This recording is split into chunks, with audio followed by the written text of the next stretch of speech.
Hello बच्चों, नवोदय की online class में आप सभी का स्वागत है। 18 जनवरी 2025 को होने वाले एग्ज़ाम की बेहतरीन तैयारी के लिए हम आपके लिए लेकर आए हैं मैथ और रीजनिंग के कुछ महत्वपूर्ण सवाल। तो बने रहिए वीडियो के आखिरी तक हमारे साथ में। ठीक है। पहला सवाल है हमारा, 80 मीटर लंबे 75 मीटर चौड़े पार्क के बाहर चारों ओर 10 मीटर चौड़ाई में बैठने के लिए स्थान बना है। इस स्थान का क्षेत्रफल कितना होगा? देखिए, ये क्षेत्रफल का सवाल है। एक पार्क बना है, आयताकार पार्क है, जिसकी लंबाई और चौड़ाई दे रखी है 80 मीटर। देखिए, हम इसे बना के दिखाते हैं। एक आयताकार पार्क है, ये इसकी लंबाई और चौड़ाई दे रखी है 80 मीटर और 75 मीटर। पार्क के चारों ओर 10 मीटर चौड़ाई में बैठने के लिए स्थान बना है।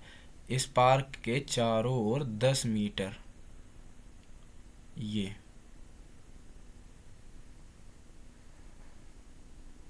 बैठने के लिए स्थान बना है। इसकी लंबाई दे रखी है 10 मीटर।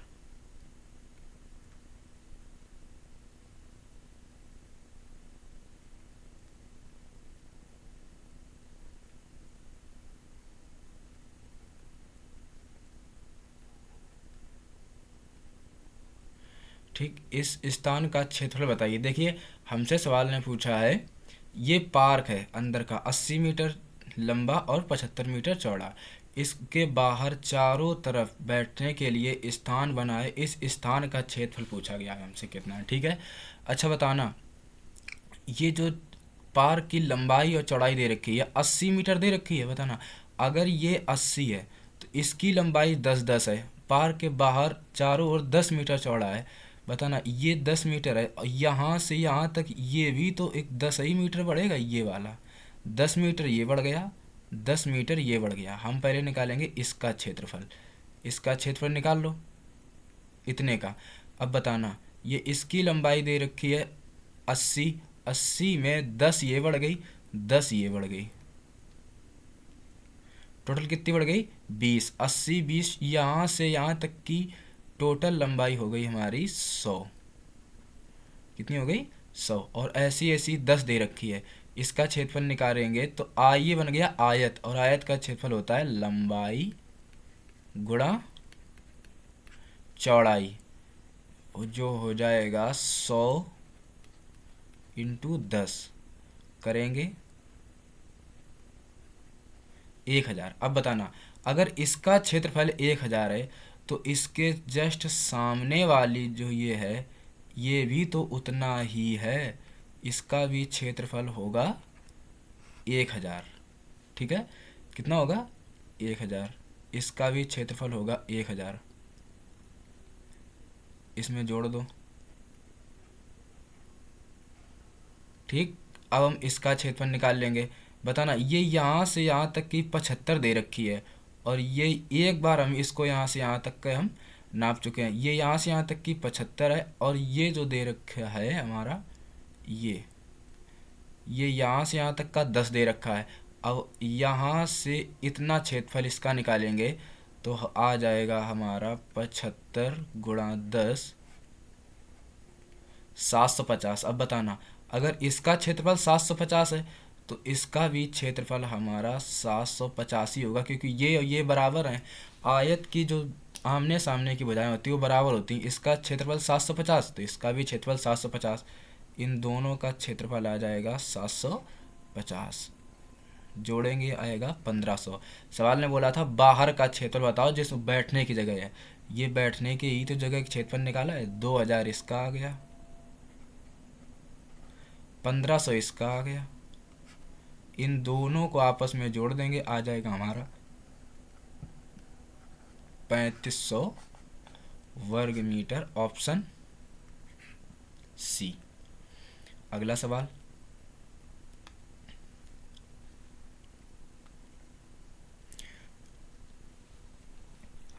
है हमारा, 10 संख्याओं का औसत 30 है।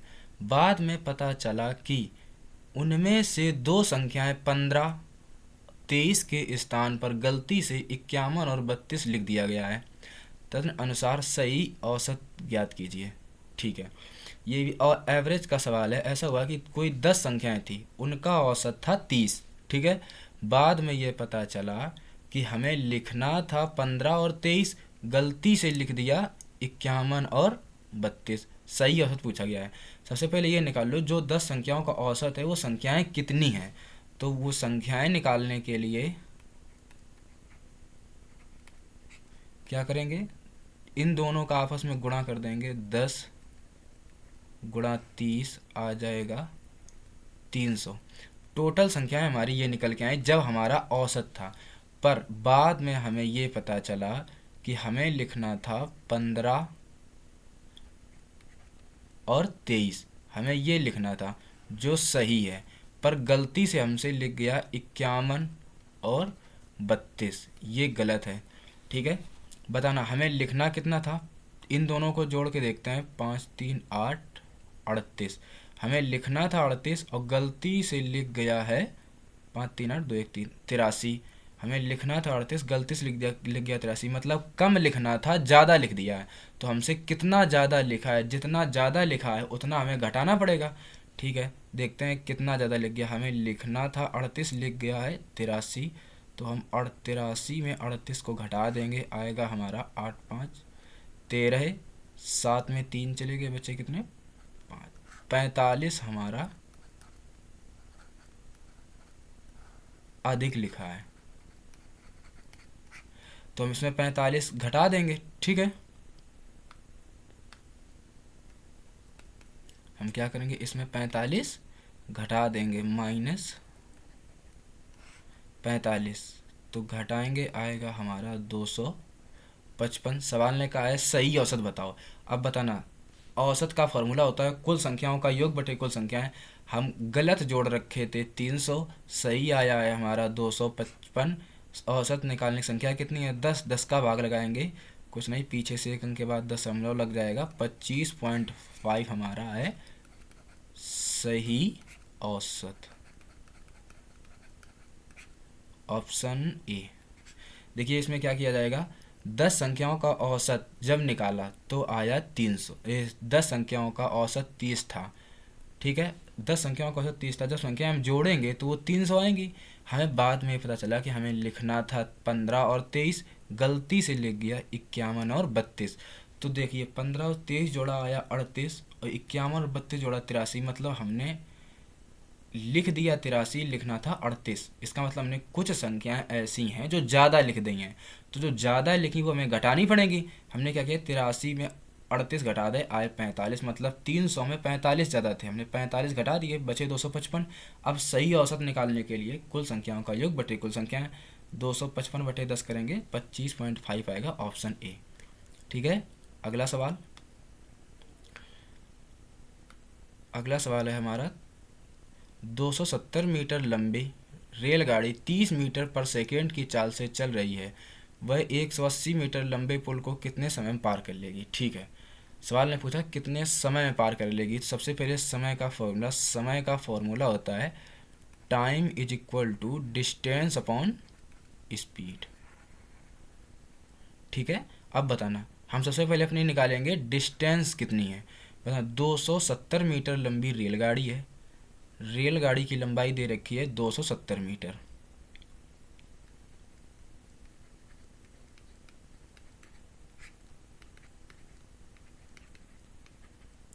और वह 180 मीटर लंबे पुल की लंबाई है 180 मीटर। पार करने में कितना समय, देखना, रेलगाड़ी जब पुल को पार करती है या किसी स्टेशन को पार करती है या किसी गुफा को पार करती है, तो रेलगाड़ी कितना चलती है, जितनी उसकी खुद की लंबाई है वो प्लस जो पुल की लंबाई है वो दोनों को पार करेगी। जैसे कि मान लो ये पुल है, ठीक है, ये कोई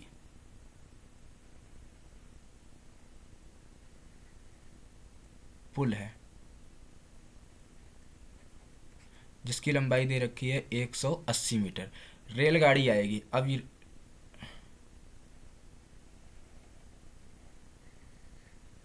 रेलगाड़ी आएगी, जब रेलगाड़ी हमारी इस जगह पर आ जाएगी कहीं ना कहीं, रेलगाड़ी हमारी इस जगह पर आएगी तभी तो पार करेगी, और रेलगाड़ी की लंबाई दे रखी है 270 मीटर। मतलब यहाँ से यहाँ तक की लंबाई कितनी, 180 है, 270 ये हम जोड़ देंगे, हमारी आ जाएगी कितनी, जोड़ने पर आएगी हमारी 0, 7 7 14, 8 7 15, 2 1 3 1 4, 145 मीटर हमारी दूरी आ गई। और चाल क्या दे रखी है, 30। हम काटेंगे, आएगा 15 सेकंड। Answer B. देखिए, जब रेलगाड़ी किसी पुल को या गुफा को या स्टेशन को पार करती है तो रेलगाड़ी अपनी खुद की लंबाई प्लस जो गुफा की लंबाई या पुल की या स्टेशन की लंबाई दोनों को मिला के पार करती है, जैसा कि हमने चित्र में बना के समझाया है। ठीक है, अगला सवाल। अगला सवाल है हमारा, एक बल्लेबाज 19वीं पारी में 78 रन बनाता है और उसका औसत 2 रन कम हो जाता है, 2 कम हो जाता है। ठीक है, 19वीं पारी के बाद उसका 19वीं पारी के बाद औसत रन बताए कितने हैं। ठीक है, देखिए, कोई एक बल्लेबाज है, 19वीं पारी में उसने कितने रन बनाए हैं, 19वीं पारी में उसने 78 रन बनाए हैं। इसका मतलब वो 18 पारी खेल चुका है। 19वीं पारी उसने एक पारी और खेली। ठीक है, वो 18 पारी खेल चुका है, 19वीं पारी एक पारी और खेली जिसमें उसके रन थे 78 रन। कितने रन थे, 78 रन थे। अब बताना, उसका औसत 2 कम हो गया, मतलब उसका औसत कुछ रहा होगा, मान लो उसका औसत x है, 2 कम हो गया, 2 घट गया। अब बताना, उसने 18 पारी खेली थी, 19वीं पारी खेल ली, पारी कितनी हो गई अब, 19। उसका औसत कितना था हमें नहीं पता, हमने x मान लिया। तो क्या हुआ कि जितना था उसमें 2 कम हो गया, तो मतलब हम मान लेंगे कि x माइनस 2, कुछ नहीं, बस इस तरीके से हम गुणा करेंगे। ठीक है, 18 इंटू 2 माइनस आएगा 36, और इसका गुणा करेंगे तो आएगा हमारा x माइनस 2। ठीक है, इससे हमें कोई बेसिकली कुछ खास मतलब है नहीं। सवाल ने कहा 19वीं पारी के बाद उसका औसत बताओ, मतलब कि सवाल ने हमसे इस वाली पारी की बात की है, इस वाली पारी की बात की है। तो इस वाली पारी में उसने 78 रन तो बनाए थे, कितने बनाए थे, 78 रन बनाए थे। ठीक है, माइनस 36। अब 78 रन तो उसने बना रखे थे, उसने औसत कितना हो गया, तो हम क्या करेंगे, ये इसमें हम जोड़ देंगे तो आएगा हमारा, ये इसे लेकिन प्लस का हो जाएगा, ये है माइनस का, ये भी माइनस का, ये माइनस माइनस माइनस का हो जाता है प्लस का, तो इसे हम क्या करेंगे, जोड़ देंगे, आ जाएगा 8 6 14, हासिल के 1, 7 3 10 11, आ जाएगा उसका 114। ठीक है, ऑप्शन बी, ये ट्रिक के माध्यम से लगा रहे हैं। अगला सवाल 5 नंबर सवाल है, एक व्यक्ति की आय 10% बढ़ी, कुछ दिनों बाद पुनः 20% बढ़ गई, इस प्रकार व्यक्ति की आय कुल कितने प्रतिशत बढ़ी। ठीक है, अच्छा सवाल है। देखिए, कोई एक व्यक्ति थी, उसकी आय, देखिए कोई भी हो उसकी आय हमेशा होती है 100%। कितनी होती है, 100%। 10% बढ़ी, उसकी फर्स्ट टाइम 10% बढ़ गई, कितनी बढ़ी, 10%। 10% की फ्रैक्शन वैल्यू होती है 1/10। मान लो उसकी पहले थी 10, एक बढ़ गई, कितनी हो गई, 11, ये बन गया रेशियो। उसकी पहले थी 10, एक बढ़ गई, हो गई 11, पुनः 20% बढ़ गई। अब बताना, जो उसको वेतन मिल रहा था उसी से तो बढ़ेगा, मान लो उसे पहले 10 रुपये मिल रहे थे, अब 10% की वृद्धि हुई, किस, 10% की वृद्धि हुई, अब बढ़कर औसत हो गया उसका बढ़कर उसकी आय हो गई 11। अब जो 20% की वृद्धि होगी वो यहाँ से ना होकर के यहाँ से होगी। ठीक है, कितने की वृद्धि हो गई, 20% की वृद्धि हो गई। तो 11 का 20% हम क्या करेंगे, 1 0 और बढ़ा लो, हो जाएगा 110। इसका हम 20% निकालेंगे, 11 दूनी 22 आए हो जाएगा 22। उसकी अब कितनी बढ़ गई, 132। बताना, सवाल ने कहा है उसकी कुल आय कितनी बढ़ गई। अब उसे पहले कितना मिलता था 100, अब कितना मिल रहा है 132, टोटल कितना बढ़ा 32। और बढ़ा किसका, क्या कहाँ से, पहले से कितना मिलता था 100, प्रतिशत के लिए 100 से गुणा, 100 से 100 कट गए, 32% की वृद्धि। ठीक है, यानी कि आंसर ऑप्शन सी सही है। अगला सवाल एक बार और समझ लिए। एक व्यक्ति की आय 10% बढ़ी, 10% आय हमेशा 100% होती है, ठीक है। 10% बढ़ गई, 10% की फ्रैक्शन वैल्यू होती है 1/10। मान लो पहले 10 से 11 ही हो गई, या हम फ्रैक्शन से नहीं भी लगाते हैं तो उसकी पहले 100% आय थी उसकी, ठीक है, 100% उसकी आय थी, 10% बढ़ गई, हो गई 110%, ठीक है। अब जो उसको वेतन मिल रहा था उसी से तो बढ़ेगा, मान लो उसे 100 रुपये मिल रहा था, अब 110 रुपये मिल रहे हैं। जो उसका वेतन बढ़ेगा या घटेगा वहीं से बढ़ेगा जो उसको मिल रहा है, यानी 110 रुपये। अब 110 का हम 20% निकालेंगे, आएगा 22 रुपये, 22 जोड़ देंगे हो जाएगा 132। बताना, पहले उसे कितना मिलता था 100 रुपये, अब कितना मिल रहा है 132, कितना बढ़ गया 32 रुपये बढ़ गए, 100 पर कितने परसेंट काटा फीट करके आंसर आ जाएगा। अगला सवाल, सवाल नंबर 6।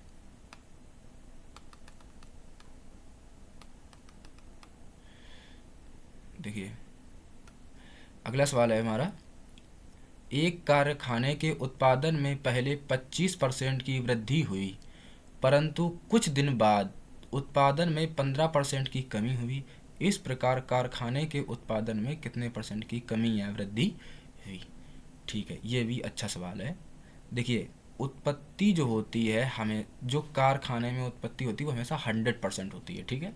वो अपना 100% पहले दे रहा था, फर्स्ट टाइम 25% की वृद्धि, फ्रैक्शन वैल्यू करेंगे 1/4।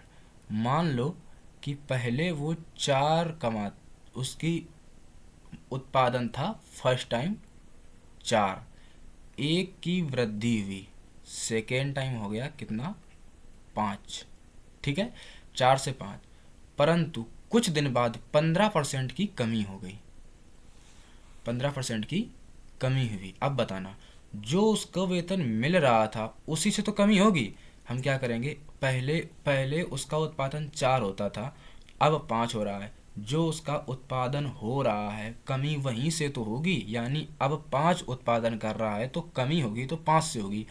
अब हम 5 का 15% घटाएंगे, ठीक है। अब 5 का 15% निकाल नहीं सकते, निकाल सकते हैं पर पॉइंट में आएगा, इसके लिए हम क्या करेंगे, 0 बढ़ा लेंगे, 2 0, जिससे कि परसेंट निकालने में आसानी हो। अब बताना, पहले वो उत्पादन करता था 400 प्रोडक्ट का, अब करता है 500 प्रोडक्ट का। अब 15% की कमी हो गई, 500 का हम 15% निकालेंगे तो आएगा हमारा 75 की कमी, ठीक है। 500 में हम 75 घटा देंगे, आएगा हमारा 425। अब उसका उत्पादन कितना होता है 425, पहले कितना होता था 400, अब कितना हो रहा है 425, तो उसके उत्पादन में क्या परिवर्तन पड़ा, यानी कि 25 की वृद्धि हुई। और वृद्धि या कमी हुई किस पर, जो पहले मिलता था, पहले कितना मिलता था 400, परसेंट के लिए 100 से गुणा, हम काटेंगे 2 0 से 2 0 कट गए, आया हमारा 25/4% की वृद्धि हुई, ऑप्शन सी। देखिए माइनस प्लस का निशान लगा दिया है, 3 पॉइंट, पहला ऑप्शन है 3.5% की कमी, दूसरा ऑप्शन है 25/2% की वृद्धि, तीसरा ऑप्शन है 25/4% की वृद्धि, चौथा ऑप्शन है 20% की कमी। एक बार और समझ लेते इस सवाल को। एक कारखाने में के उत्पादन में पहले 25% की वृद्धि हुई, फर्स्ट टाइम 25% की वृद्धि हुई। 25% की फ्रैक्शन वैल्यू होती है 1/4। मान लो कि वो वहाँ पर 4 उत्पादन होता था, एक की वृद्धि होगी, हो गया 5। ठीक है, 4 से कितना हुआ 5। सेकेंड टाइम क्या हुआ कि 15% की कमी हो गई। अब जो उत्पादन उसका हो रहा था, कमी तो वहीं से होगी ना, जो उत्पादन उसका हो रहा था वहीं से कमी होगी। ठीक है, 500 उसका उत्पादन होता था, सॉरी 5 उत्पादन होता था। हम क्या करेंगे, 5 का 15% निकालेंगे और घटाएंगे। 5 का 15% निकालेंगे, आएगा पॉइंट में। पॉइंट में ना आए इसके लिए हम करेंगे जीरो बढ़ा लेंगे। हमने क्या किया, दो दो जीरो दोनों में बढ़ा लिए। अब क्या हुआ कि पहले उसका उत्पादन होता था 400, अब उसका उत्पादन हो रहा है 500। 500 का हम 15% घटाएंगे तो आएगा हमारा 75। 500 में 75 की कमी हो गई। अब भी उसका 425 उत्पादन हो रहा है। पहले उसका उत्पादन होता था 400, अब हो रहा है 425, यानी अभी भी वो प्लस में ही जा रहा है।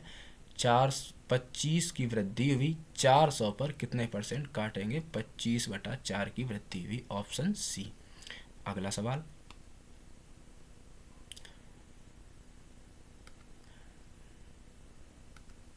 अगला सवाल है हमारा, यदि किसी स्कूल के 75% लड़के हैं और लड़कियों की संख्या 420 है तो लड़कों की संख्या बताओ। ठीक है, किसी स्कूल में 75% लड़के हैं। देखिए, जो लड़के या लड़कियां होते हैं, गर्ल्स प्लस बॉयज़, वो पूरे 100% होते हैं। कितने होते हैं, 100% होते हैं। 100% में 75% बॉयज़ हैं। जाहिर सी बात है, अगर 75% बॉयज़ हैं तो लड़कियां कितनी होंगी, 25%। कितनी होंगी, 25%। परसेंट में लड़कियां हैं 25 और लड़कियों की संख्या दे रखी है 420, तो हम बोल देंगे लड़कियों की संख्या कितनी है, 420।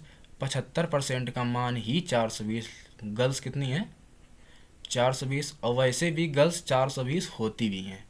सवाल ने सही बोला है, लड़कियों की संख्या 420 है और वो 420 होती भी हैं। लड़कों की संख्या बताओ, यानी लड़के कितने हैं, 75%। 75% का मान बताओ। ऐसा होता नहीं है, इसे बोल दिया ना, बुरा मान जाए लड़कियां कि हमको 420 बोल रहे हैं। 420 गुणा 75 डिवाइड बाई 25, इसे काटेंगे। 25 के पाड़ा से 25 से कम 25, 25 के हैं 75। 420 गुणा 3 करेंगे, आएगा हमारा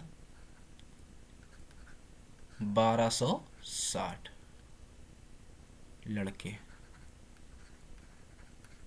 लड़के कितने हैं, 1260, ऑप्शन सी। एक बार और समझते सवाल को। सवाल ने बोला था किसी स्कूल में बॉयज़ और गर्ल्स हैं जिनमें से 75% छात्र लड़के हैं। ठीक है, टोटल होते हैं 100%। 100% में 75% लड़के हैं तो लड़कियां कितनी होंगी, 25%। लड़कियां परसेंट में 25 हैं, नंबर में है 420, मतलब कि संख्या 420 है, लड़कियां 420 नहीं। ठीक है, लड़कियों की संख्या 420 है और लड़के परसेंट में कितने हैं, 75। 25% का मान 420, तो 75% का मान पूछा गया था। 420 गुणा 75 डिवाइड बाई 25 करेंगे, काटेंगे। 25 से कम 25, 25 टें 75, 420 गुणा 3 करेंगे, 1260 आएगा लड़कों की संख्या, ऑप्शन सी। अगला सवाल, 8 नंबर सवाल। अच्छा सवाल है, एक दुकानदार को 2 टीवी सेट एक ही मूल्य पर बेचता है। ठीक है, एक पर 20% का लाभ और दूसरे पर 20% की हानि होती है। बताओ उसे दोनों पर कुल लाभ कितना प्रतिशत या का हानि, मतलब कि उस सवाल ने पूछा है बताओ दोनों पर कुल कितने प्रतिशत का हानि या लाभ हुआ। ठीक है, एक दुकानदार 2 टीवी सेट, फर्स्ट और सेकंड, दोनों को बेचता है। एक पर होता है उसे 20% का लाभ, फर्स्ट वाले पर मान लो 20% का लाभ, सेकेंड वाले पर होता है 20% की हानि। ठीक है, सेकेंड वाले पर होती है उसे 20% की हानि। इसे हम एक बार थोड़ा साफ साफ लिखते हैं।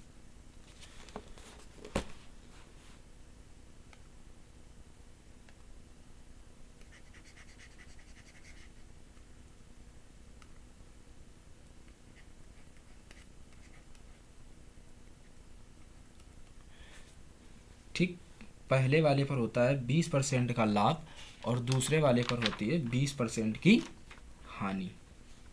ठीक, अच्छा सवाल है ये। बताना, 20% का लाभ मतलब 1/5। मान लो कि वो पहले वाली जो टीवी है वो 5 रुपए की लाया था। कितने की लाया था? 5 रुपए की लाया था, और एक का लाभ लिया, बेच कितने में दिया? 6 रुपए में। ये उसका कॉस्ट प्राइस, ये उसका सेलिंग प्राइस। ठीक है, पहले वाली टीवी को वो लाया था 5 रुपए की, लाया था 6 रुपए में बेच दी, 20% का लाभ लिया। सेकेंड टाइम 20% की हानि दूसरी टीवी पर, 1/5। मतलब यदि वो 5 की लाया था, एक की हानि 4 रुपए की बेच दी। जो सेकेंड टाइम वाली टीवी है उसमें भी 1/5, यानी वो 5 रुपए की लाया था, 1 रुपए की हानि ली, 4 रुपए की बेच दी। सीधे सीधे गुणा करा दो, पचम 25, 4×6 = 24। ठीक, उसने 25 रुपए दोनों टीवी पर लगाए थे, 24 रुपए दोनों टीवी के बेचे, लाभ हुआ कि हानि? एक की हानि, 1 रुपए की हानि हुई। हानि या लाभ किस पर होता है? हमेशा कॉस्ट प्राइस पर। 25 पर कितने प्रतिशत काटेंगे? हमारा आएगा 4% की हानि। ठीक, ऑप्शन बी। एक बार फिर से समझते हैं सवाल को। सवाल ने बोला था, एक दुकानदार ने 2 टीवी सेट, एक को 20% के लाभ पर, दूसरे को 20% के हानि पर। जिसको 20% के लाभ पर लाया था, यानी 1/5, वो 5 रुपए की टीवी लाया था, 1 रुपए का लाभ लिया, 6 रुपए की बेच दी। सेकेंड टाइम सेकेंड टीवी है, उसका भी 1/5, क्योंकि 20% का घाटा हो रहा है ना। तो 5 रुपए की लाया था और 1 रुपए का घाटा खाकर 4 रुपए की बेच दी। सीधा सीधा गुणा करा देंगे, 25, 4×6 = 24। यानी 25 रुपए उसने खर्चा किए, 24 रुपए उसने कमाए। कॉस्ट प्राइस मतलब उसकी कॉस्टिंग, सेलिंग प्राइस का मतलब, एसपी का मतलब होता है विक्रय मूल्य। ठीक है, 1 रुपए का घाटा हुआ, घाटा या मुनाफा होता है कॉस्ट प्राइस पर। 25 पर 100% के लिए 100 से गुणा, काट लेंगे, हमारा 4% की हानि हो जाएगी।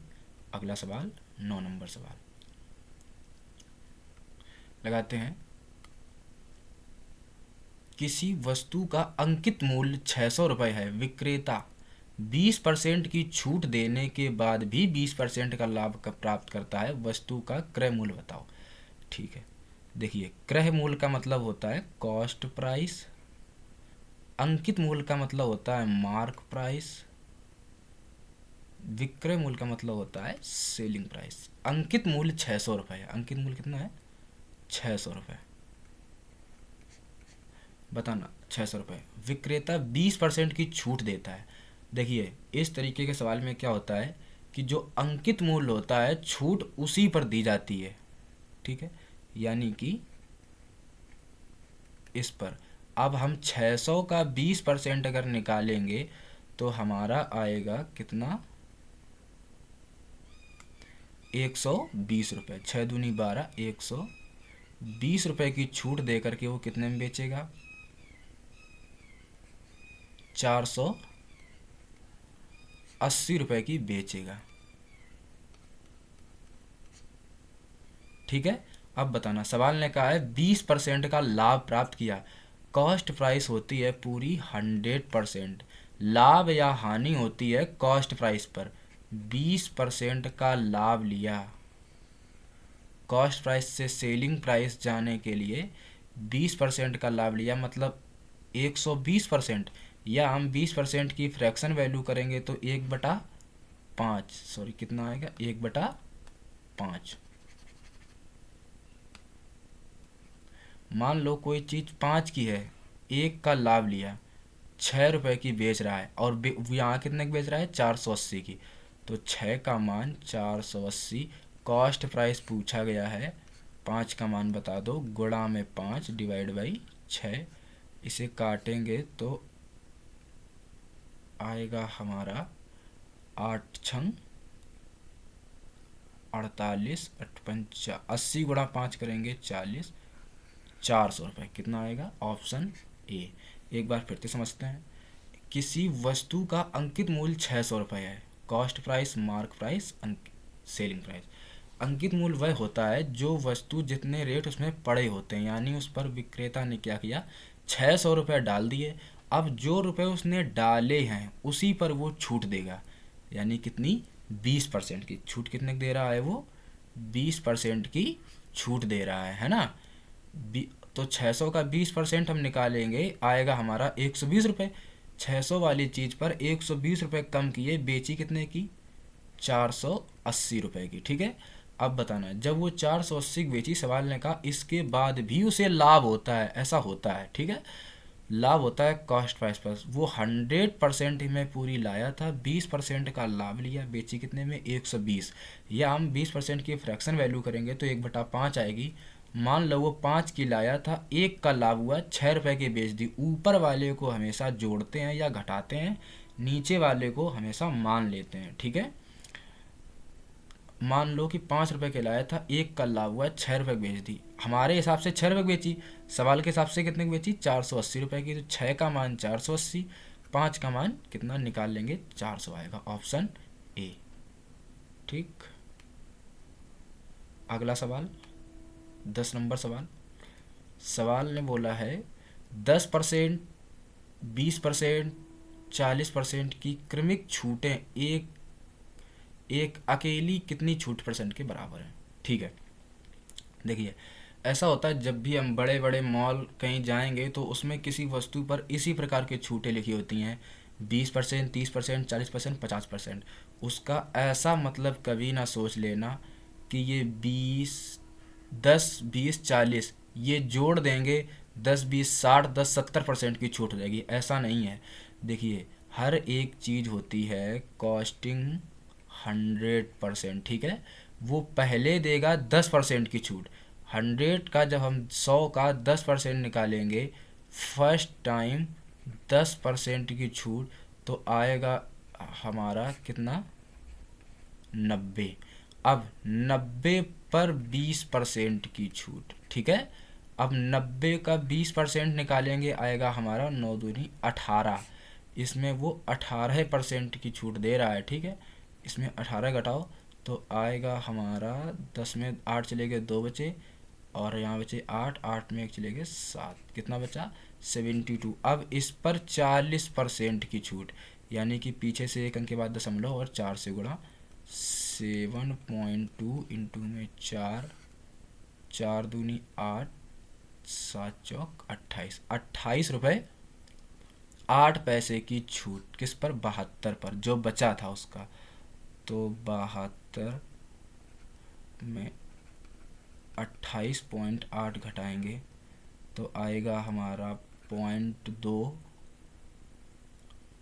यहाँ बचे 1, 11 में 8 चले गए 3, और यहाँ बचे 6, 6 में 2 चले गए 4। कुल छूट कितनी आई उसकी है 43.2। हम 43.20 भी मान सकते हैं। ठीक है, ऑप्शन डी।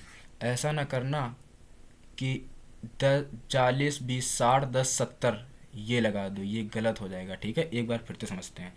ये छूट इस प्रकार की है कि जितना रेट दिया है पहले उस पर 10% कम किया जाएगा, बचेगा 90। अब जो बचा है उस पर घटाया जाएगा 20%, यानी कि 90 का 20%, 90 में 20 नहीं घटाएंगे। ठीक है, 72 बचेगा। अब 72 में हम 40% घटाएंगे तो हमारे बचेगा 28.8 आएगा, 28.8 आएगा, ऐसे घटाएंगे 43.20 आएगा। ठीक है, ऑप्शन डी। अगला सवाल, 11 नंबर सवाल आते हैं। कोई धन साधारण ब्याज की दर पर 3 वर्ष में 575 तथा 5 वर्ष में 625 हो जाता है, ब्याज की दर बताओ। ठीक है, साधारण ब्याज का सवाल है।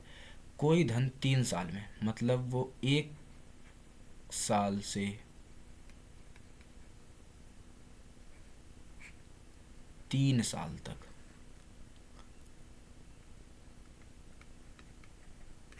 कितना हो गया?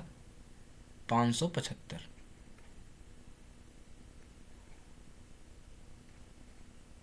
ठीक है, और अगले 5 साल में, अगले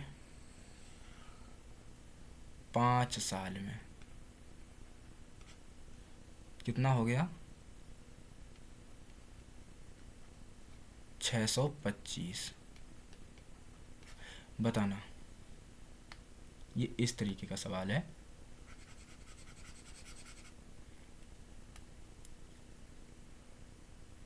अगले 5 साल में बताना। हमने साधारण ब्याज के सवाल में आप लोगों को बता रखा था कि ब्याज हमेशा बराबर बराबर बढ़ता है। ठीक है, मतलब कि जितना 1 साल में ब्याज मिलेगा उतना ही हमें दूसरी साल ब्याज मिलेगा, उतना ही हमें तीसरी साल ब्याज मिलेगा। मतलब ब्याज हमेशा बराबर बराबर मिलता है साधारण ब्याज के सवालों में। ठीक है, अब बताना।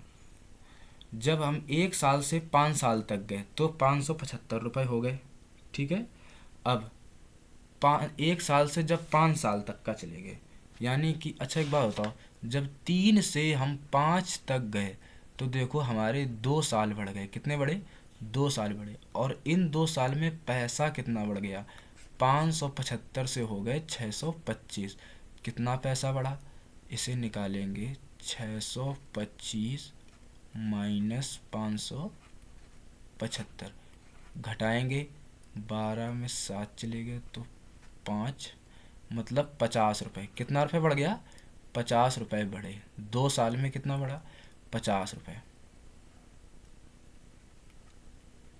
बताना। अगर 2 साल में 50 रुपये तो हम बोल सकते 1 साल में,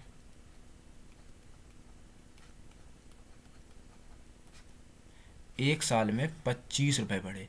अब अगर 1 साल में 25 बढ़े, यहाँ से यहाँ तक आने में 3 साल लग गए ना। 1 साल में 25, 2 साल में 50, 3 साल में 75 रुपये बढ़ गया। कितना बढ़ा? 3 साल में 75 रुपये का तो यहाँ पर साधारण ब्याज होगा। अब अगर हम इसमें 75 रुपये घटा दें तो हम वापस से वहीं आ जाएंगे, 1 साल पर आ जाएंगे या नहीं आ जाएंगे? ठीक है, अब इसमें अगर हम 75 रुपये अपने घटा दें तो वापस से हम वही आ जाएंगे। भाई 1 साल में 25 रुपये,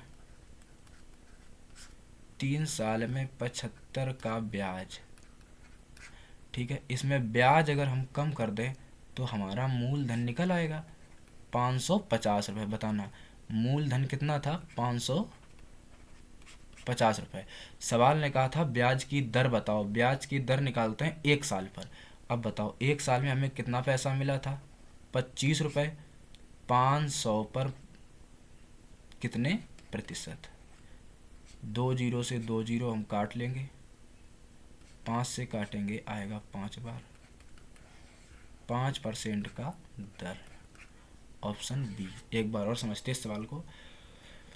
सवाल ने बोला था कोई धन 3 साल में हो जाता है 575, अगले और तथा 5 साल में होता है 625। बताना। तो ब्याज की दर बताओ। बताना। ब्याज की दर हमें साधारण ब्याज में क्या होता है, जो ब्याज होता है वो हमेशा बराबर बराबर बढ़ता है। ये 1 साल में कितना ब्याज हो गया? 1 साल में ब्याज देखिए, अगले 5 मतलब 5 साल जाने में, 3 से 5 जाने में 2 साल लग गए। 2 साल में कितना ब्याज बढ़ा? 50 रुपये। अगर 2 साल में 50 रुपये बढ़ रहे थे तो 1 साल में बढ़ना चाहिए 25 रुपये। और अगर 1 साल में 25 रुपये बढ़ रहे थे तो 1 साल से 3 साल तक आने में हमारे 75 रुपये का ब्याज मिला होगा इस पर, तब हमारे 575 हो गए। अगर हम इसमें ब्याज घटा दें तो कहीं ना कहीं हमारा बचेगा 500 रुपये, जो होता है ब्याज, जो होता है मूलधन। अब मूलधन हमारा कितना है? 500 रुपये। साधारण ब्याज की दर, दर निकालते हैं हमेशा 1 साल से। अब बताना, 1 साल में अगर 25 रुपये तो 1 साल में 25 रुपये, 500 पर कितने परसेंट काटेंगे? 5% की दर आ जाएगी। ठीक है, अगला सवाल 12 नंबर सवाल है। कोई धन 15 वर्ष में साधारण ब्याज की दर से अपने का 2 गुना हो जाता है, ब्याज की दर बताओ। ठीक है, कोई धन अपने का 2 गुना हो जाता है। मान लो वो 1 रुपये था, 2 गुना होने का मतलब 2, कितना हो गया? 2 हो गया। अब बताना ये 2 होने में कितने साल लग गए? 15 साल। ठीक, ब्याज की दर बताओ। जैसा कि पिछली सवाल में हमने बताया था कि ब्याज की दर हमेशा 1 साल से निकालते हैं। ठीक है, अब बताना 1 साल में हमें रुपए ब्याज कितना मिला? 1 रुपये का साधारण ब्याज कितने साल में? 15 साल में। तो 1 साल में 1 रुपये 1/15, 1/15 का हमें क्या मिला? ब्याज। और ब्याज मिलता किस पर है? मूलधन पर। मूलधन हमारा है कितना? 1 रुपये, सॉरी 1 रुपये का ब्याज मिला 15 साल में। ठीक है, एक 1 रुपये का ब्याज मिला 15 साल में। एक बार इसे सही से थोड़ा करते हैं।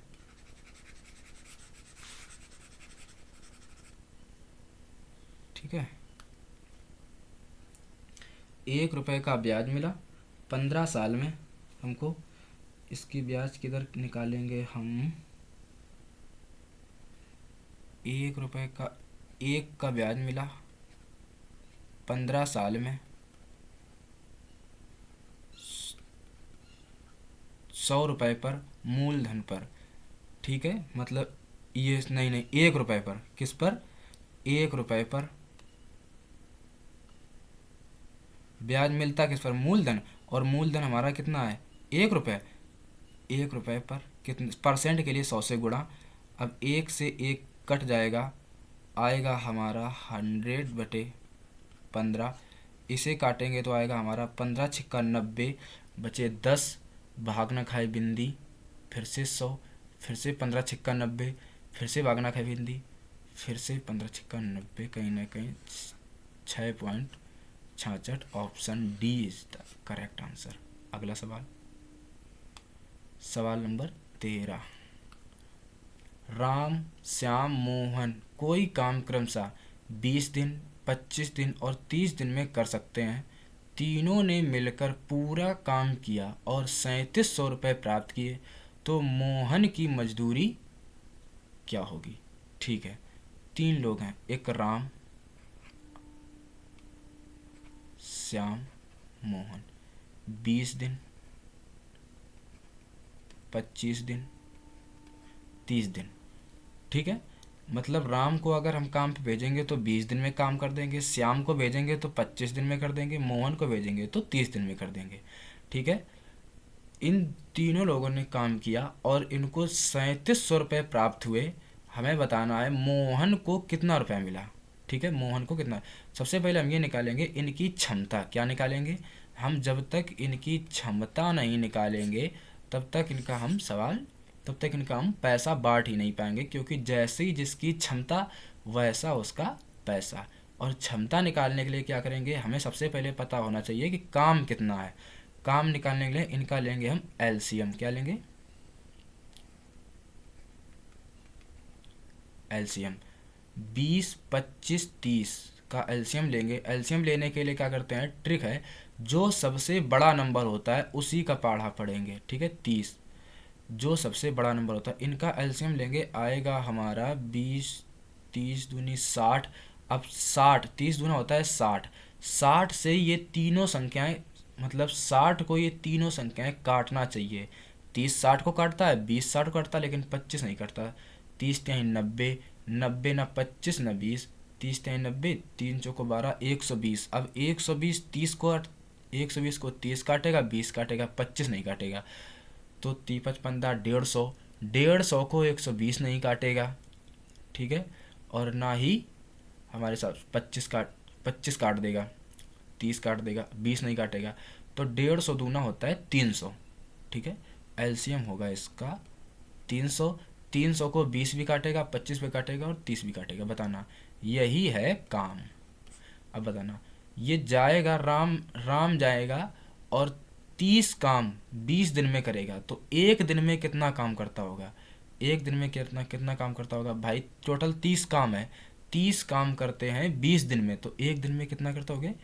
300/20। क्या करेंगे? 300/20 काटेंगे, आएगा कहीं ना कहीं 15। एक दिन में कितना कर दिए? 15। और श्याम 300 काम करने में 25 दिन, तो एक दिन में 300/25 काटेंगे, 25 से कम 25 बचे 5, 25 दूना 50, 12। मोहन का आएगा 10, 300/30 करेंगे 10 आएगा। ये आ गई इनकी एक दिन की क्षमता।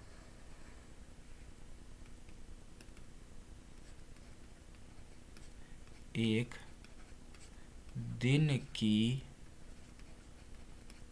क्षमता। अब इसी रेशियो में पैसा बांट दो, इन सभी को जोड़ेंगे, 5 2 7, 2 1 3, कितना आएगा? 37। पैसा टोटल कितना है? 3700 रुपये डिवाइड बाई 37। किसके बारे में पूछा है? मोहन के बारे में। मोहन का रेशियो कितना है? 10 गुणा में 10। 37 एक कम 37, 100 गुणा 10 करेंगे, आएगा हमारा 1000। Option D. अगला सवाल 14 नंबर सवाल। सवाल ये मेंसुरेशन का सवाल है। 150 मीटर लंबे और 120 मीटर चौड़े बाग के बीचों बीच परस्पर समकोण पर काटते हुए 10 मीटर चौड़े दो रास्ते बने हैं। 2 रुपये प्रति वर्ग मीटर की दर से रास्ते पर गिट्टा कुटवाने का खर्च ज्ञात करें। ठीक, अच्छा सवाल है। देखिए 150 मीटर लंबे और 120 मीटर चौड़े, कोई एक पार्क है जिसकी लंबाई चौड़ाई दे रखी है 150 मीटर लंबे, मान लो इसकी है 150 मीटर, और ये दे रखा है 120 मीटर। ठीक है, बाग के बीचों बीच परस्पर समकोण काटते हुए, समकोण काटते हुए मतलब कि बाग के बीचों बीच एक रास्ता 10 मीटर की दे रखी है।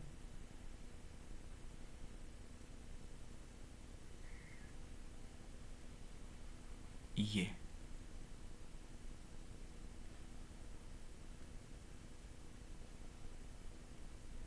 ठीक है, ये रास्ता दे रखी है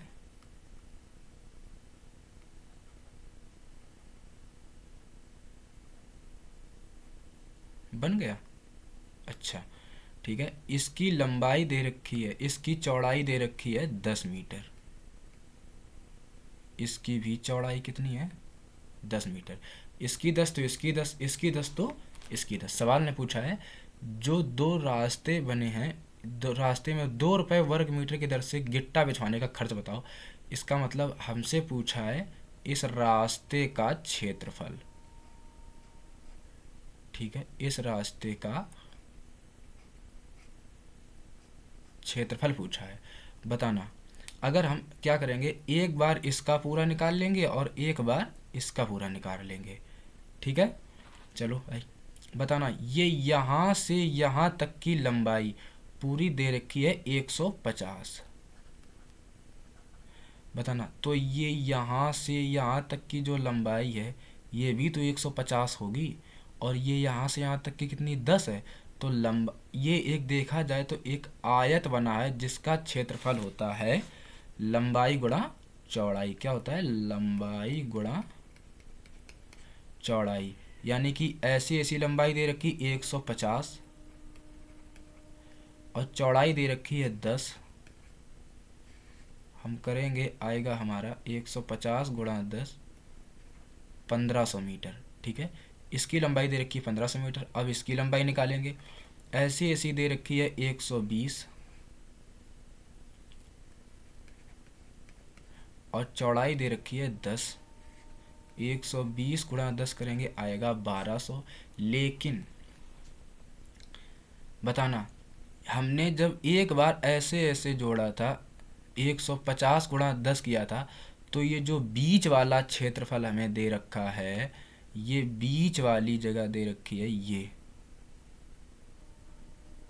ये इसको हम दो बार काउंट कर गए। एक बार जब ऐसे गिना था तब इस प्रकार, और एक बार जब ऐसे गिना था तब इस प्रकार। यानी जो इसका क्षेत्रफल है दो बार काउंट किया गया है, हमें ये घटाना होगा। इसका क्षेत्रफल चलो निकालो, बताना। ये यहाँ से यहाँ तक 10, ये देखा जाए तो एक वर्ग बन गया। ये यहाँ से 10 10 10, और वर्ग का क्षेत्रफल होता है भुजा स्क्वायर। इसकी एक भुजा दे रखी है 10, 10 का स्क्वायर करेंगे आएगा 100। इसका क्षेत्रफल 100 दे रखा है। कितना दे रखा है? 100 मीटर है। तो इसका 100 मीटर दो बार हम काउंट कर गए। तो पहले हम इसको जोड़ लेते हैं। 12 और 15 जोड़ेंगे तो आएगा हमारा 0, 5 2 7 और 1 1 2, 2700 मीटर। इसमें 100 मीटर हम घटा देंगे, बचेगा हमारा 2600 मीटर। अब 2 रुपये प्रति वर्ग मीटर की दर से गिट्टा, 1 मीटर पे 2 रुपये, तो 2600 मीटर जगह है। कितना लगेगा? 26 दूना होता है 5200 मीटर। Option A. एक बार फिर से समझते इस सवाल को। सवाल ने बोला था 150 मीटर लंबे और 120 मीटर चौड़े बाग के बीचों बीच पर समकोण काटते हुए 10 मीटर चौड़े दो रास्ते बने हैं। 2 रुपये प्रति वर्ग मीटर की दर से गिट्टा बिछवाने का खर्च बताओ क्या होगा। हमने ये पार्क बना दिया जिसकी लंबाई दे रखी थी 150 मीटर और चौड़ाई दे रखी थी 120 मीटर। ठीक है, इसको परस्पर काटते हुए 10 मीटर चौड़ा एक बीच से काटता हुआ परस्पर दो मार्ग बने थे इस प्रकार। ठीक है, सवाल ने बोला था कि जो बीच में गिट्टा बिछेगा इसका, इस पर खर्च बताओ कितना आएगा। अगर एक वर्ग मीटर में 2 रुपये आएगा तो इसका मतलब ये है कि हमें पैसे देने के पहले हमें ये पता होना चाहिए कि उसकी उसकी जगह कितनी है, क्षेत्रफल कितना है। और क्षेत्रफल निकालने के लिए देखिए, अगर हम देखेंगे तो ये आयत बना है। क्या बना है? आयत। और आयत का क्षेत्रफल होता है लंबाई गुणा चौड़ाई। हम इसकी इस प्रकार लंबाई निकालेंगे तो आएगी 120 और चौड़ाई है 10 मीटर सवाल ने दे रखी है। यार ये सब करेंगे तो 150 आएगी, इस प्रकार 10। तो 150 गुणा 10 करेंगे आएगा 1500। अब हम चौड़ाई के हिसाब से अगर निकालेंगे तो ऐसी ऐसे, अगर इसकी लंबाई दे रखी है 120 तो यहाँ भी इसकी लंबाई 120 ही तो होगी। अब 120 चौड़ाई 10, 120 गुणा 10 करेंगे आएगा 1200, दोनों को जोड़ के आया 2700 वर्ग मीटर। लेकिन जब हम यहाँ पर नाप रहे थे तो बीच वाली जो जगह है दो बार काउंट कर ली थी, और ये बन जाता है एक प्रॉपर वर्ग। वर्ग का क्षेत्रफल होता है भुजा स्क्वायर। इसकी एक भुजा 10 दे रखी है तो 10 का स्क्वायर करेंगे आएगा 100। इसका क्षेत्रफल है 100 जो हमने दो बार काउंट किया था। हम एक बार का घटा देंगे क्योंकि हमें एक बार तो काउंट करना पड़ेगा ना। एक बार घटा देंगे आएगा 2600 वर्ग मीटर। 2600 एक वर्ग में मीटर में लगता है 2 रुपये, तो 2600 वर्ग मीटर में लगेंगे कितने? 5200 रुपये। Option A. देखिए इसमें डुअल ऑप्शन दे रखे हैं, ऑप्शन डी भी 5200 है और ऑप्शन ए भी 5200 है। ये एक टाइपिंग मिस्टेक है, इसके लिए हम क्या करेंगे, हम दोनों चलो लगा देंगे, कोई एक को मानेंगे। ठीक है, सवाल अगला आते हैं। अगले सवाल की तरफ बढ़ते हैं। 15 नंबर सवाल है, मैथ का ये आखिरी सवाल है। सवाल दे रखा है एक आयताकार पार्क की लंबाई 100 मीटर है तथा चौड़ाई 90 मीटर है। पार्क के बीच ठीक बीच में चौड़ाई के समांतर 8 मीटर चौड़ा रास्ता बना है, उस रास्ते का क्षेत्रफल बताओ। ये मैथ का आखिरी सवाल है। जैसा कि आप लोग जानते हैं कि हर आखिरी सवाल हम आप लोगों को छोड़ते हैं लगाने के लिए होमवर्क। ठीक है, और इसका आंसर हर एक बच्चा कमेंट बॉक्स में बताएगा, और जो नहीं बताएगा ये गलत बात है भाई। कमेंट बॉक्स में इसका आंसर बताएगा, उसे इनाम दिया जाएगा हमारी तरफ से। ठीक है, हमारी तरफ से उसे इनाम दिया जाएगा जो आंसर इसका कमेंट बॉक्स में आंसर दिया जाएगा देगा। ठीक, अगला आते हैं रीजनिंग। अब आ गई हमारी रीजनिंग। चलो रीजनिंग हल करते हैं धीरे धीरे। मैथ का सेशन अगर अच्छा लगा हो तो अपने दोस्तों के साथ में इसे ज़रूर शेयर करें। ठीक है, अब रीजनिंग करते हैं। रीजनिंग करने से पहले जैसा कि हमने पिछली क्लास में आप लोग को बता रखा था कि रीजनिंग में हम क्या करेंगे, गलत ढूंढना है हमें। क्या ढूंढना है? गलत ढूंढना है, सही हमें अपने आप मिल जाएगा। ठीक है, तो इसमें भी हम गलत ही ढूंढेंगे, सही हमें मिल ही जाएगा अपने आप।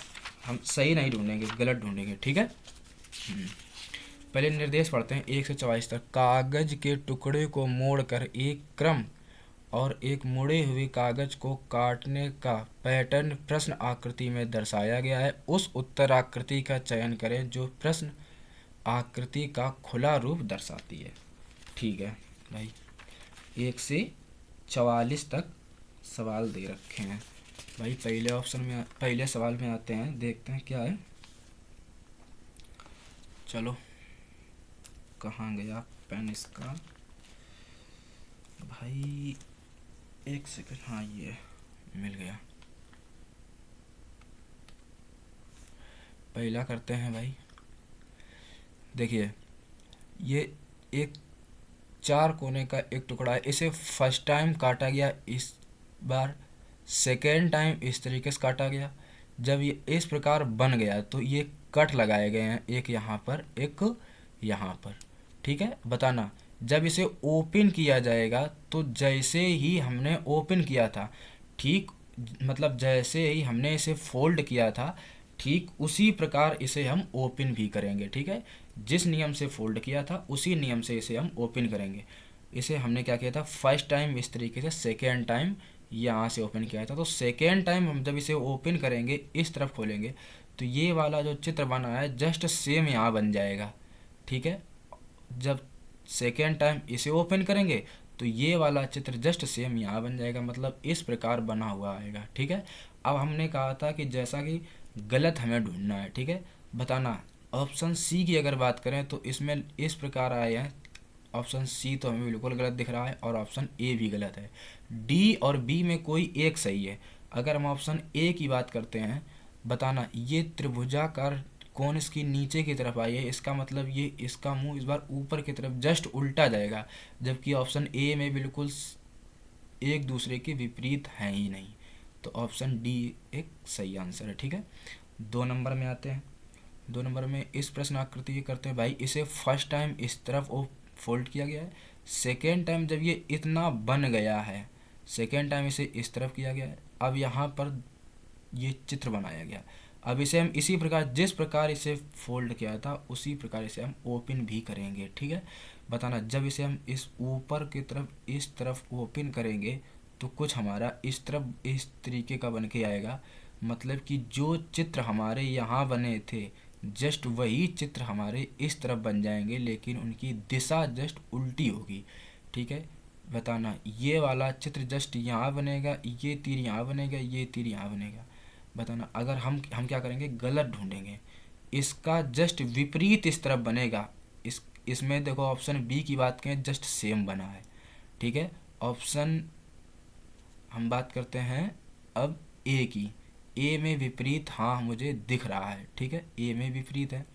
अब बताना अगर हम बात करें इस वाले तीर की तो इसका जस्ट विपरीत बनेगा, इसमें भी दिख रहा है जो हमें इसमें भी दिख रहा है। लेकिन अगर ऑप्शन डी की, जिसमें ऑप्शन बी तो हमारा गलत हो गया। अब आते हैं ऑप्शन सी में। भाई कुछ तो लॉजिक निकलेगा, बताना निकल आया। अच्छा बताना ये वाली जो तीर है इसका मुख कुछ इस तरफ जा रहा है, तो जो जब हम इसे इस जगह ऐसे ओपन करेंगे इस तरफ, तो ये तीर है इसका मुख किस तरफ होना चाहिए, इस तरफ होना चाहिए। इसमें देखो दोनों मुख एक ही तरफ जा रहे हैं, तो हमारा ये भी गलत हो गया, ये तो पहले गलत था। अब यहाँ ए नंबर ऑप्शन में आ जाओ। ए नंबर ऑप्शन में क्या करेंगे, जो तीर ये ऊपर की तरफ है, जस्ट तीर नीचे हो, इस साइड में होगी, वो भी ऊपर की तरफ होगी, लेकिन इसमें देखो नीचे की तरफ आई है। डी आंसर सही है, ये तो गलत हो गया। ठीक है, आगे आते हैं 3 नंबर प्रश्न में। 3 नंबर में दे रखा है, इसे फर्स्ट टाइम इस तरफ ओपन करेंगे, सेकेंड टाइम इस तरफ ओपन करेंगे, थर्ड टाइम यहाँ कट लगेगा। ठीक है, अब बताना ये यहाँ कट लग गया इस तरीके से, इसे फर्स्ट टाइम हम यहाँ ओपन करेंगे तो ऊपर जाएगा, सेकेंड टाइम इस तरफ ओपन करेंगे तो अब इसकी जस्ट उल्टी आकृति बनेगी, मतलब जैसा ही इसका मुंह अगर इस तरफ है, इसका जस्ट मुंह इस तरफ ओपन करेंगे तो इसका मुंह आएगा दूसरी तरफ घूमेगा। ठीक है, तो 3 नंबर में अगर मैं देखूं तो इसका तो जस्ट काफ़ी कुछ उल्टा हो गया, इसमें सेम आ गए, तो सी और डी तो यहाँ से गलत हो गए हमारे। ऑप्शन ए की और बी की बात करते हैं तो ऑप्शन ए में जो आधा चित्र बना है ये वाला, ये तो कुछ हद तक समझ में आया कि दूसरा बनेगा, लेकिन जब हम इसे दूसरी तरफ ओपन करेंगे तो इसका भी तो हमें जस्ट उल्टा बनता दिखेगा, लेकिन इसमें देखो सेम बना है, तो ऑप्शन बी ज़्यादा सही है। ठीक है, 4 नंबर की बात करते हैं। इसे फर्स्ट टाइम इस तरह ओपन करेंगे, सेकेंड टाइम इस तरह ओपन करेंगे, अब 2 कट ये लगाएंगे। ठीक है, अब इसे जब हम ओपन करेंगे उस तरफ तो ये ऐसा नहीं कि नीचे डबल, ये वाला कट जस्ट एक कट यहाँ आएगा, एक कट यहाँ आएगा, 2 कट। जब इसे इस तरह ओपन करेंगे तो 2 कट यहाँ आएंगे, मतलब 4 कट आएंगे एक कोने में, जो दिख रहा है हमें ऑप्शन सी में। प्रश्न नंबर 5 में आते, फर्स्ट टाइम इस तरह ओपन करेंगे, सेकेंड टाइम इस तरह ओपन करेंगे, अब यहाँ पर 2 कट लगे हैं, एक जो जिसका मुंह इस तरफ है इसका जस्ट मुंह इस तरफ बनता हुआ दिखेगा। ठीक है, तो जो गलतियां हैं उसे पहले ढूंढते हैं। त्रिभुजाकार बनेगा, इसमें देखो सिंगल है, इसमें आयत है, इसमें वर्ग है, तो ऑप्शन सी, बाकी तीनों गलत हैं। एक गोल कागज है, इसे फर्स्ट टाइम ओपन करेंगे इस तरीके, सेकेंड टाइम इस तरीके से, अब 2 कट लगाएंगे। ठीक है, ऐसे जब ओपन करेंगे तो ये तीर जस्ट नीचे की तरफ आएगा, ना कि इनका मुख विपरीत होगा। इसमें देखो विपरीत है, इसमें एक ही दिशा में, इसमें एक ही दिशा में। ठीक है, तो ऑप्शन डी सही है। 7 नंबर आ जाते हैं, प्रश्नाकृति। इसमें फर्स्ट टाइम इस तरफ ओपन करेंगे, सेकेंड टाइम इस तरफ करेंगे, थर्ड टाइम ये एक कट लगाएंगे चांद, जो उस तरफ ओपन करेंगे तो एक चांद का पल्ला कुछ दूसरी तरफ हो जाएगा और इसका पल्ला भी दूसरी तरफ हो जाएगा। ठीक है, सेकेंड टाइम जब इस तरफ ओपन करेंगे तो चांद नीचे वाला इधर रहेगा, ऊपर वाला ऊपर ही रहेगा, जो हमें डी ऑप्शन में दिख रहा है। क्या डी ऑप्शन में और कोई खराबी है? देखते हैं भाई। अगर हम ऑप्शन डी में बात करते हैं, छोटी वाली जो बिंदु बनी है साइड में, वो दोनों एक ही दिशा में बनी है, जबकि विपरीत दिशा में होनी चाहिए, जो ऑप्शन बी में मुझे दिख रही हैं। ठीक है, तो 7 का बी सही है। आगे आते हैं 8 नंबर में। 8 नंबर में देखते, फर्स्ट टाइम इसे हम इस तरफ ओपन करेंगे, सेकेंड टाइम इस तरफ ओपन करेंगे, अब ये कट लगाएंगे। जब इसे हम इस तरफ ओपन करेंगे तो एक इस तरीके का आकार बनता हुआ नजर आएगा और ये वाला जाएगा कुछ इस दिशा में, जस्ट सेम इस दिशा में बन जाएगा। ठीक है, तो कहीं ना कहीं हम देखते हैं तो बी तो हमारा ये वाला बन ही नहीं रहा है, तो गलत हो गया। डी ए तो कुछ हद तक बनना है, बी सी भी नहीं बनना है क्योंकि ये कोने में, ये ऊपर है, डी भी नहीं बनना है, तो option A is the correct answer, 8 का ए। 9 नंबर आते हैं।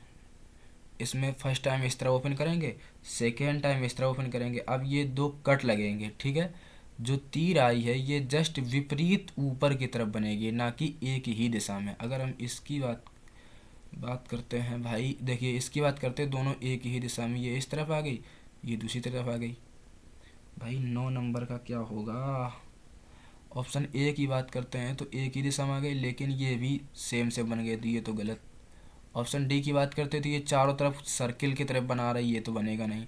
ऑप्शन सी की बात करते तो ये 2 इधर 2 उधर, ये भी नहीं, ऑप्शन डी सही है फिर। 10 नंबर प्रश्न की बात करते हैं, बताना 10 नंबर में क्या है कि भाई इसे फर्स्ट टाइम हम क्या करेंगे, इस तरफ ओपन करेंगे, फोल्ड करेंगे, सेकेंड टाइम इस तरफ फोल्ड करेंगे, फिर ये हम कट लगा रहे हैं, है ना। अब इसे ओपन करेंगे, हमने कहा गलत मुझे ढूंढना है, क्या ढूंढना है? गलत। अच्छा एक बात बताओ, जब कट हम बीच में लगा रहे हैं तो इसका मतलब जो बाकी कट होंगे आसपास तो कुछ होगा नहीं। ऑप्शन डी में देखो आसपास कट लग रहे हैं, ऑप्शन सी में देखो ऊपर कट लग रहे हैं, इधर और इधर कोने में। ऑप्शन ए में देखो कोने कोने, ऑप्शन बी में ए में कोई कोने में कट नहीं, यही सही है। 11 नंबर, इधर ओपन करेंगे, सेकेंड टाइम इस तरह, थर्ड टाइम ये कट लगाएंगे। जब इसे हम फर्स्ट टाइम इस तरफ ओपन करेंगे तो एक चित्र हमारा ऐसा भी दिखेगा। ठीक है, जब एक चित्र ऐसा दिखेगा तो बाकी के चित्र जो होंगे वो कहीं ना कहीं हमारे इस तरीके के दिख रहे होंगे, ठीक है, इस तरीके के। अब देख लो इस तरीके के किसमें चित्र बने हैं, ठीक। दो चार तो बनेंगे नहीं, एक ही में ये चिपकेगा, एक ही में चिपकेगा, तो ऑप्शन ए में दिख रहा है। अब सवाल नंबर 12 आते। फर्स्ट टाइम इस तरफ, सेकेंड टाइम इस तरफ, फिर इस तरफ काटा। अब बताना, ये थोड़ी कठिन है। इसे जब हम बाहर की तरफ ओपन करेंगे तो बीच में एक चित्र जरूर जरूर बनेगा, जाहिर सी बात है। जब हम इसे सेकेंड टाइम इस तरफ ओपन करेंगे तो बीच वाला चित्र एक इस तरफ, एक इस, मतलब बीच में 3 चित्र हमारे बनने चाहिए, ठीक है। जो हमें ऑप्शन सी में नहीं दिख रहा है, ऑप्शन ए में सिर्फ बीच में है, यानी ए और डी में कोई एक आंसर है जो हो सकता है। अच्छा बताना, जो ये हल्की सी कट आई है ये कहीं ना कहीं यहाँ भी तो आएगी, तो जो हमें ऑप्शन सी में दिख रही है, ए सॉरी डी में। 13 नंबर सवाल करते हैं भाई। एक त्रिभुज है, उसको ऊपर से नीचे फोल्ड किया गया, सेकेंड टाइम इस तरफ फोल्ड किया गया। अब यहाँ एक कट लगाया गया, इसका मतलब जब ओपन करेंगे तो एक कट हमारा यहाँ एक आएगा, एक कट हमारा यहाँ आएगा, 3 कट आएंगे, एक इधर एक इधर एक इधर, जो हमें कहीं ना कहीं, नहीं नहीं नहीं नहीं, यहाँ कट लगाया गया है, इसका मतलब कट एक यहाँ रहेगा और एक कट यहाँ रहेगा, ऊपर कोई कट नहीं रहेगा, सिर्फ 2 कट रहेंगे, ठीक है। इसमें 4 कट, 3 कट, 2 कट, इसमें 2 कट नीचे।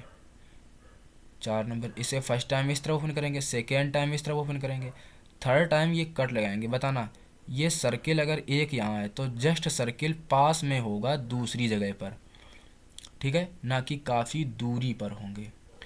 तो इसमें देखो काफ़ी दूरी, इसमें सर्किल बीच में, इसमें सर्किल देखो कहीं ना कहीं बिंदु किनारे आ गए, इसमें बिंदु, ये तो गलत, ये भी गलत, ये भी गलत, क्योंकि इसमें बिंदु किनारे हैं। Option D is the correct answer. अगला सवाल आते हैं 15 सवाल, 15 नंबर की तरफ देखते हैं। 15 नंबर में फर्स्ट टाइम इस तरफ ओपन करेंगे, सेकेंड टाइम इस तरफ, थर्ड टाइम अब ये 2 कट लगा रहे हैं हम। इसे फर्स्ट टाइम जब ओपन करेंगे तो ये कट जस्ट इस दिशा में आ जाएंगे, मतलब 3 अगर ऊपर हैं तो 3 साइड में, 6 ऊपर 6 नीचे, मतलब 12 कट होने चाहिए। इसमें 3 3 6 12 हैं भी, इसमें 3 3 6 12, भाई 12 12 सब में है, ठीक है। अब और कुछ देखते हैं। बताना, जो बीच में कट लगा है ये हल्का तिरछा बना है, ना कि सीधा सीधा, तो डी ऑप्शन हमारा यहाँ से गलत। अब बात करते हैं ए बी सी, इनमें कोई एक हो सकता है, ठीक है। अब इस पे भी देखते हैं भाई। अच्छा एक बात बताओ हमें, ये जो कोने में कट गया है तो और भी तो कोने में कट होंगे या नहीं होंगे, ये छोटा सा बना है, ठीक है भाई। 15 नंबर का मेरे ख्याल से ये इस दिशा में लग रहा है भाई, बताना। अच्छा एक बात बताओ, जब इसे हम नीचे की तरफ ओपन करेंगे तो ऊपर नीचे इस दिशा में दिखना चाहिए, जो कि देखो इसमें ये बिल्कुल सेम नज़र आ रहे हैं। और अगर इसकी बात करें तो ये सेम नज़र आ रहे हैं, तो बी ही तो बचा, यही सही है। काफ़ी बारीकी से देखना पड़ता है भाई। हम्म। अगला आते हैं भाई।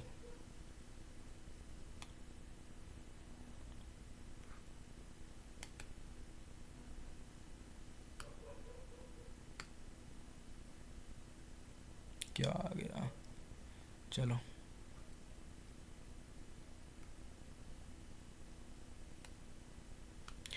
पहले निर्देश पढ़ते हैं। निम्नलिखित प्रत्येक प्रश्न में एक पैटर्न के साथ एक वर्गाकार पारदर्शी शीट, क्या ये आ गया,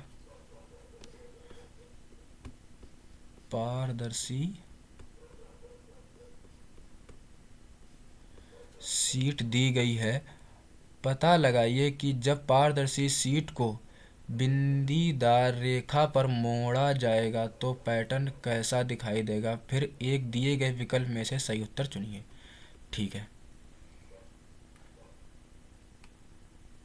भाई। देखते हैं सवाल ए, ये प्रश्न है, ये इसके 4 उत्तर दे रखे, ये एक आकृति है, ठीक है। इसे ना फर्स्ट टाइम इस दिशा में मोड़ा जा रहा है, ठीक। सेकेंड टाइम इसे और मोड़ा जाएगा भाई, थर्ड टाइम इसे और मोड़ा जाएगा, ठीक है। हम ना रीजनिंग में जाहिर सी बात सबसे पहले हम क्या देखेंगे कि जो गलत होगा हम उसे ढूंढेंगे, हम सही ढूंढेंगे ही नहीं, ठीक है। हमें क्या करना है, हमें गलत ढूंढना है, सही नहीं ढूंढना। अगर हम सही ढूंढने के चक्कर में पड़ेंगे तो कहीं ना कहीं हमारा गलत हो जाएगा। ठीक, हमें क्या ढूंढना है, गलत ढूंढना है। चलो भाई, सवाल नंबर 1 की बात करते हैं। ये इस तरीके का बना है। जब ये, अगर हम ऑप्शन बी की बात करते हैं, अगर इसमें सिर्फ एक कट है तो दो कहाँ से आ गए, और अगर इसमें एक ऊपर एक नीचे है तो बीच में कहाँ से आ गए, इसमें दोनों ऊपर है। ऑप्शन ए तो साफ साफ दिख रहा है ना। सवाल नंबर 2 की बात करते हैं। भाई एक बात बताओ, अगर हम इसे आधा ये गायब कर देंगे नीचे वाला, तो ऊपर 2 बिंदु आएंगे। इसमें देखो 4 बिंदु, ए में आधे बिंदु। ऑप्शन ए की बात करें तो ऊपर की तरफ जा रहे हैं, तो डी तो साफ साफ दिख रहा है ना। 3 नंबर की बात करते हैं, इस प्रकार काटेंगे। आधा अगर हम गायब कर देंगे तो ऊपर 2 रकील आएंगे, इसमें 4 रकील, गलत। इसमें गलत, गलत, बी ज़्यादा सही। इसमें बात करते हैं, आधी गायब कर देंगे तो जो बाकी रकील है वो नीचे की तरफ आएंगी। जो इसमें ज़्यादा ही घनी, इसमें कई एक बार कटी, तो ऑप्शन ए साफ साफ। देखिए तो बहुत सरल रीजनिंग देखिए आ गई है। बताना, इसका अगर हम आधा गायब कर देंगे भाग, 2 तो आएंगे नहीं, जो इसमें 2 हैं तो ये यहाँ से गलत, इसमें भी 2 गलत, इसमें भी नहीं, नहीं नहीं भाई नहीं, गलत हो गया, गलत हो गया, सॉरी सॉरी, मिस्टेक। देखिए इसे जब हम इस तरफ लेके जाएंगे तो कहीं ना कहीं भाई ये इस दिशा में आएगा और बनेगा कुछ। भाई ये तो ऊपर की तरफ जा रहा है ना, जब ये इस दिशा में आएगा तो इसका मुंह जस्ट बदल जाएगा। तो मेरे ख्याल से बी होना चाहिए, है ना। इसका मुंह जस्ट क्या होगा, ये इस दिशा में आएगा और इसका मुंह नीचे की तरफ हो जाएगा। बी ऑप्शन है। बाकी भाई इसका नीचे की तरफ दिख रहा है, इसका भी गलत। ऑप्शन 6 नंबर की बात करते हैं भाई। 6 का क्या होगा, इसे काट के जब इसे 6 नंबर की बात करते हैं अगर, हैं भाई 6 नंबर में काटेंगे तो आएगा हमारा, देखिए ये तो गलत, और बी, और ये भी गलत, ये भी गलत, बचा ए। क्योंकि इसे काट के जब हम इस तरफ मोड़ेंगे तो ऐसा चित्र बनेगा, ठीक है, जो ऑप्शन ए में दिख रहा है ना कि डी में। 7 नंबर में आते हैं भाई। इसे जब भाई इतना काट देंगे तो ऊपर कहीं ना कहीं सर्किल बनेगा, एक चतुर्भुज में त्रिभुज, सर्किल में त्रिभुज, ठीक है, जो हमें दिख रहा है सभी में, है ना। देखिए अगर हम इसकी बात करें तो गलत, क्योंकि इसमें त्रिभुज बना है, ठीक। और अगर हम बात करते हैं ऑप्शन बी की, तो जो तीर बनी है वो काली बिंदु है, इसमें देखो एक सफ़ेद दे रखी है, तो ये गलत। अब ए और डी में कोई एक सही हो सकता है ना। भाई लगाते हैं दिमाग, क्या होगा 7 का। भाई मेरे ख्याल से दोनों सेम दिख रहे हैं ना। सेम कहाँ से है भाई, ए सही है, क्योंकि देखो डी में अगर बात करें तो अंदर जो चतुर्भुज के अंदर देखो तो एक बिंदु है ना कि तीर, ये यहाँ से गलत हो जाएगा। 8 नंबर आ जाओ।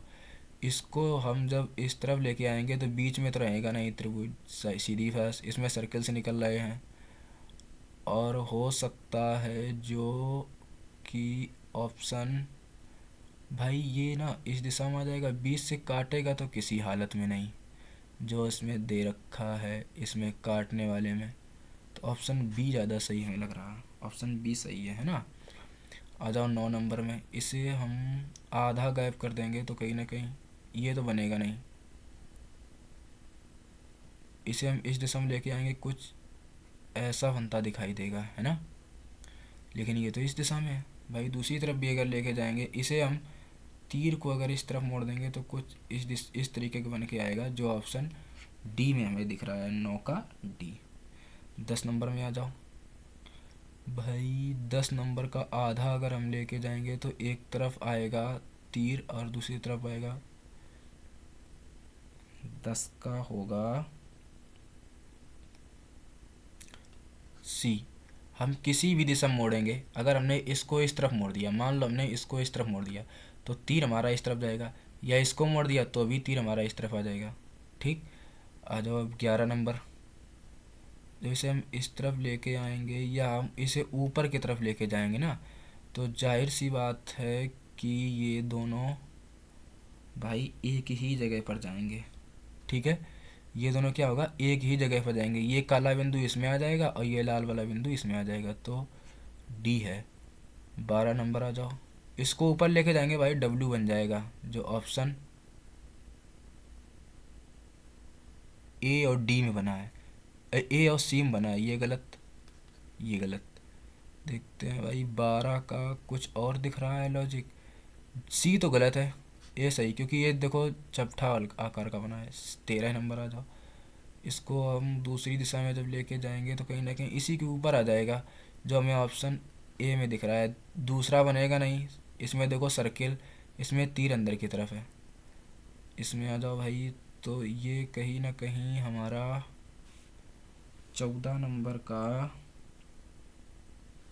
अच्छा बताना, जब ये ऊपर की तरफ जाएगा तो एक पूरा सर्किल ही तो बन जाएगा भाई, तो 14 का डी है। 15 नंबर। इसे जब हम इस तरफ लाएंगे या ऊपर लेकर के जाएंगे तो ये तो गलत हो गया पूरा पूरा। ये कुछ हमारा बनेगा इस प्रकार, जो हमें दिखा रहा है ऑप्शन बी में। ठीक, 16 है नंबर। इसे जब दूसरी तरफ लेके जाएंगे तो कहीं ना कहीं हमारा ये काट देगा 20 से। ठीक है, 16 नंबर में क्या होगा, ये 20 से हमें इस तरीके से आएगा, ऑप्शन डी। सैनिक स्कूल 2020 में आया है वह सवाल है ये। अच्छा, इसमें भाई क्या करते हैं, इसमें ना ऊपर की तरफ लेके जाएंगे तो ऊपर एक सिंगल लकीर तो आएगी आएगी। ठीक है, और ये ना जस्ट इसमें चपक जाएगा, मतलब एक ये सिंगल लकीर आएगी लगी हुई, ऑप्शन सी हमें दिख रहा है। ठीक, 17 का सी है, 17 का सी, लेकिन कोई और लॉजिक भाई, 17 का सी गलत है। वो इस प्रकार, क्योंकि सी अगर लगाएंगे तो बीच में रकील नहीं ना, देखो इसमें बीच में रकील दे रखी है, तो डी होगा। आर एम एस 2022 में आया सवाल हुआ है ये। ठीक है, आते हैं भाई सवाल नंबर 18। चतुर्भुज के अंदर बिंदु, बिंदु के बाहर वृत्त, ये दे रखा। चतुर्भुज के अंदर बिंदु, ऑप्शन बी। इसे हम दूसरी तरफ लेके जाएंगे तो कहीं ना कहीं हमारा ये पूरा यहाँ से यहाँ तक काटते हुए ले जाएगा, है ना। 19 नंबर का हमें काटते हुए ले जाएगा, जो हमें डी ऑप्शन में दिख रहा है। 2020 में आया हुआ है सैनिक स्कूल में। 22 नंबर में दूसरी तरफ लेके जाएंगे तो बीच में एक कट लग जाएगा, पर वो कट शुरुआत से होगा, है ना, और पहले आएगा ब्लैक वाला। तो कट में पहले ब्लैक इसमें नहीं है, इसमें भी नहीं है, इसमें और इसमें, बी और डी में ब्लैक है। ठीक है, तो 20 का बी है, ज़्यादा सही है, यही सही है। 21 नंबर आ जाओ। 21 का होगा ए, साफ साफ दिख रहा है। 22 बी साफ साफ दिख रहा है, 22 का होगा ए। 23 नंबर। इसे जब हम सेकेंड टाइम ओपन करेंगे भाई, देखो एक स्टार के अंदर दूसरा स्टार विलुप्त हो जाएगा, और विलुप्त एक स्टार के अंदर दूसरा स्टार बिल्कुल विलुप्त हो जाएगा। 23 नंबर में कुछ नहीं दिखेगा, ए है। 24 नंबर की बात करते हैं। इसमें 24 नंबर में का जो सर्किल बने हैं, ये सर्किल में ना क्रॉस का निशान लग जाए, नीचे तो प्लस का निशान बन जाएगा। इसमें देखो गुणा का बना है, इसमें बना नहीं। सी और ए में कोई एक है। अब बताना, जो ये ऊपर वाला सर्किल इसमें चपकेगा 24 नंबर में, तो इसमें कहीं ना कहीं बिल्कुल क्रॉस का निशान बन जाएगा, इसमें सिंगल निशान है, तो यह हिसाब से ए सही है। 25 नंबर में देखते हैं भाई। 25 में क्या है, ये वाली इस तरफ आ गई है, तो इसको चारों तरफ इस तरीके से घेर लेगी, जो मुझे दिख रहा है ऑप्शन बी में। 26 नंबर, इस दिशा में आ जाएगा। त्रिभुज के ऊपर ये वृत्त के अंदर त्रिभुज है, वृत्त के अंदर त्रिभुज, इसमें भी है इसमें भी। ये वाली चीज़ ना इस तरफ आएगी, रकील की तरफ, ऑप्शन बी। अगर हम बात करते हैं इसकी तो ये दूसरी तरफ आ जाएगा भाई, इसे काटेगा इस दिशा, इसे काटेगा इस दिशा में। 27 नंबर में है ना, 27 नंबर में काटेगा भाई डब्लू आकार का, एम के आकार के बनेगा। 27 का डी है सही। ठीक, 28 नंबर आ जाओ। इसे हम इस तरह ले जाएंगे तो ये कहीं ना कहीं एक इस प्रकार बनेगा, है ना। रफ करते हैं इसे हम पहले। 28 का भाई क्या होगा, लगाओ लॉजिक। देखिए एक बात तो है कि 3 तीर बनेंगे, ये वाला तीर इस दिशा में जाएगा, ए गलत, बी गलत, सी और डी में कोई एक है।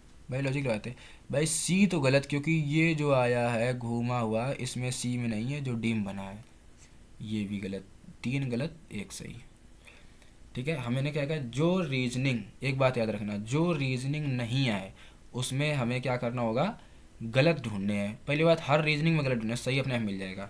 ठीक है, 29 नंबर में देखते क्या होगा हमारा, 28 29 नंबर में क्या होगा कि इसको हम जब दूसरी तरफ में लेके जाएंगे तो 2 ही तीर रहेंगे, और 2 तीर हैं सिर्फ और सिर्फ सभी, इसमें तो एक है, ये तो यहाँ से गलत हो गया भाई। अच्छा बताना, तीर ब्लर है पूरी, ब्लैक ब्लैक, इसमें तीर, ए ऑप्शन में तीर खाली है तो गलत हो जाएगा। ऊपर तीर है तो ऊपर बिंदु तो आएगा नहीं, सी ऑप्शन में बिंदु है, ये है। 30 नंबर का आंसर आप सभी लोग मुझे कमेंट बॉक्स में आंसर बताएंगे। ठीक है, जैसा आप लोग जानते हैं हर वीडियो में लास्ट सवाल का आंसर हम आप लोगों से ज़रूर पूछते हैं। तो यहाँ से क्लास होती है हमारी ख़त्म। अगर क्लास अच्छी लगी हो तो चैनल को सब्सक्राइब और वीडियो को लाइक ज़रूर करें, और अपने नवोदय के जो भी दोस्त हैं आप सभी के पास शेयर करें, सभी को बताएं। ठीक है, धन्यवाद। आज की क्लास हमारी यहीं से ख़त्म होती है। कल मिलते हैं नेक्स्ट क्लास में, फिर मिलेंगे सुबह 5:30 बजे क्लास आपके पास अपलोड हो जाएगी।